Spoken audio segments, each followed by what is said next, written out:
we have altered the ecosystem for many, many hundreds of years.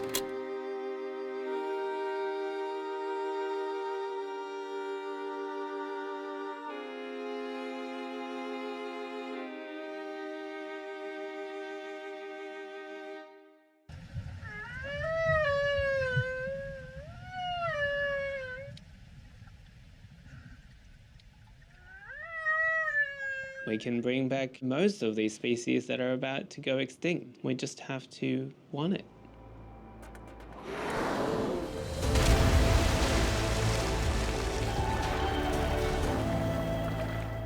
We'll never reach the same amount of whales that we used to have because we've really changed the ecosystem too much. They are now faced with challenges that their previous generations never had.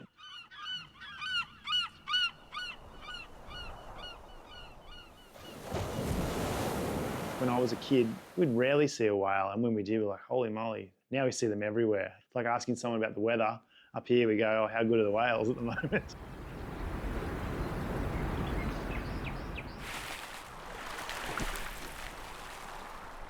There's hope for humpback whales in particular because they are adapting.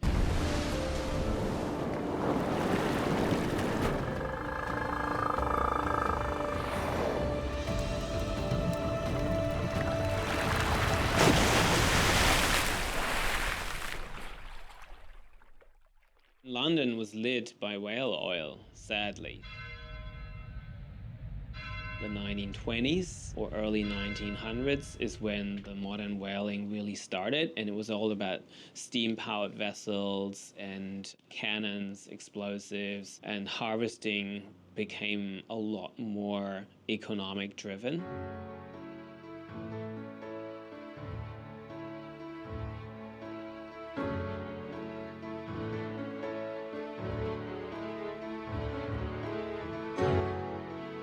And the only reason why modern whaling actually ceased, that's here on the east coast of Australia, but anywhere else as well, is because they just ran out of whales. There were people complaining about it, but of course they didn't have much influence. There were no more whales to hunt, and it was taken too much effort to find them. Protection came in and they were protected by law. But by then, it was almost too late.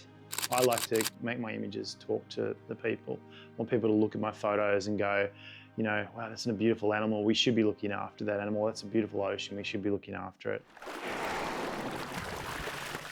There was this one time at Lennox Point and I was on my stand-up paddleboard. I brought my water housing out with me, so I was just paddling around thinking there might be a dolphin or, you know, something come along. And I'm on the paddleboard with a friend and I look, there's this mother and calf just literally go underneath us and I just come off as all the photos are blurry and I'm like, man, I want to get that shot again.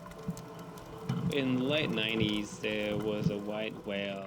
Researchers from Byron Bay area who described them first, and only after taking some skin samples, they were able to identify that it was a male and it wasn't an albino, it was a genetic variation that becomes dominant for that specific individual. They named him Migaloo, which means white fella in Bundjalung. He was the only known white humpback whale in the world. Migaloo looked very impressive, you know, even from the far distance, glowing in the water.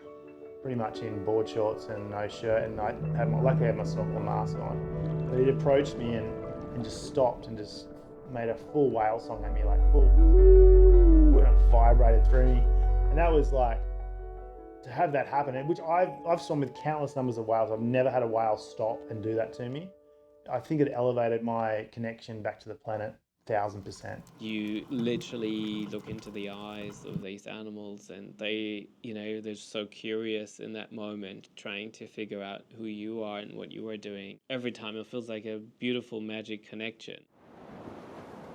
I can see a lot of human nature in humpback whales. I can see a lot of nurturing that I see in my wife, my mother, and how they were with children and my children and me, and real consciousness of characteristics that we all share as animals. We don't quite know what this altruism means and where it comes from. I mean, humpback whales are probably the species of baleen whales that can adapt the best.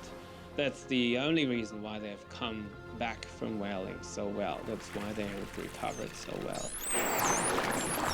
They're so agile as well in the water for such a large animal, like 40 tons.